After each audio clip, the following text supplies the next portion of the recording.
Une précision avec vous ce matin, le pass sanitaire dans les cafés et les restaurants à partir du début du mois d'août concerne-t-il aussi les terrasses en extérieur?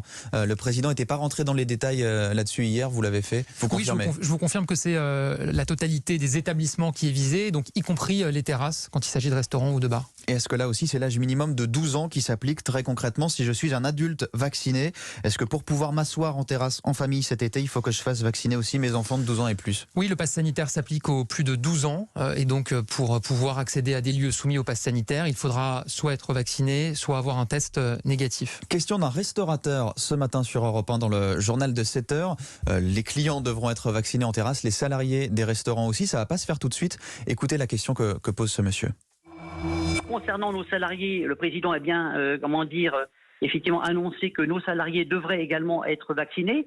Est-ce que dans le délai qui nous est donné jusque début août, pourra-t-on, effectivement satisfaire à cette obligation en termes, de nombre et en termes, sanitaires, parce qu'il doit y avoir, je pense, un temps de latence entre la première et la seconde vaccination. Voilà, question d'Hervé Dijols du syndicat national de la restauration. Votre réponse, Gabriel Attal. Évidemment, la question, ce qu'il faut rappeler, c'est que c'est le pass sanitaire qui s'applique. Donc pour une personne qui n'aurait pas encore eu le temps de faire ces 2 doses, elle peut évidemment bénéficier du pass sanitaire en faisant Ils vont devoir faire des tests PCR tous les 3 jours? En faisant des tests régulièrement. J'entends bien que c'est pas... Les salariés de la restauration vont devoir faire des tests PCR tous les 3 jours? J'entends bien que c'est ce qu'il y a de plus confortable. Moi, je veux juste rappeler la situation. Mais c'est ce que vous nous dites aujourd'hui.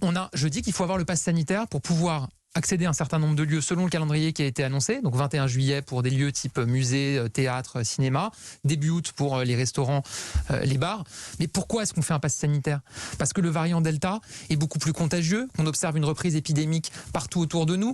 On l'observe y compris dans des pays où il y a des mesures draconiennes de confinement quasi permanent qui avaient été mis en place. En Corée du Sud, en Australie, on a une reprise de l'épidémie très forte parce que ce variant est plus contagieux. Que quand on est vacciné, non seulement on se protège soi-même, mais on a 12 fois moins de risques de transmettre le virus. Ça serait, je pense, incompréhensible pour beaucoup de Français qu'on demande un pass sanitaire précisément pour limiter la contamination dans certains lieux à ces Français qui vont les fréquenter, mais qu'on ne le demande pas aux personnes qui travaillent dans ces lieux. C'est une précision très importante et elle est apportée ce matin. La vaccination devient donc obligatoire, on l'a dit, pour le personnel soignant et non soignant en lien avec les plus fragiles.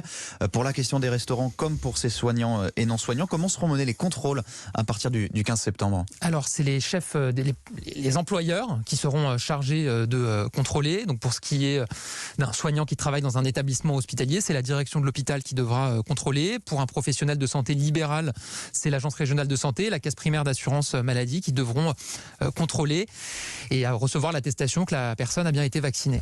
Pass sanitaire et test PCR, donc tous les 2 ou 3 jours pour les personnels de la restauration. Comment vous expliquez, Gabriel Attal, qu'on ne demande pas la même chose aux policiers qui seront exemptés de ce pass sanitaire jusqu'à nouvel ordre? Encore une fois, c'est des personnels qui travaillent dans des lieux qui sont en contact avec la population, où le pass sanitaire est exigé pour les usagers, pour les clients.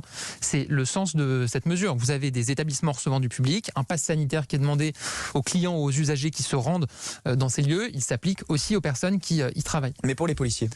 Les policiers ne travaillent pas dans des établissements où, c'est pas la même situation. Les policiers sont certes au contact du public. Vous savez, il y a du public dans un commissariat. Vous savez qu'on a mis en place une obligation vaccinale pour les personnes qui travaillent au contact de Français particulièrement vulnérables, c'est-à-dire très âgés ou très malades. Et donc, c'est 1,5 million de professionnels de santé et administratifs qui devront être vaccinés obligatoirement.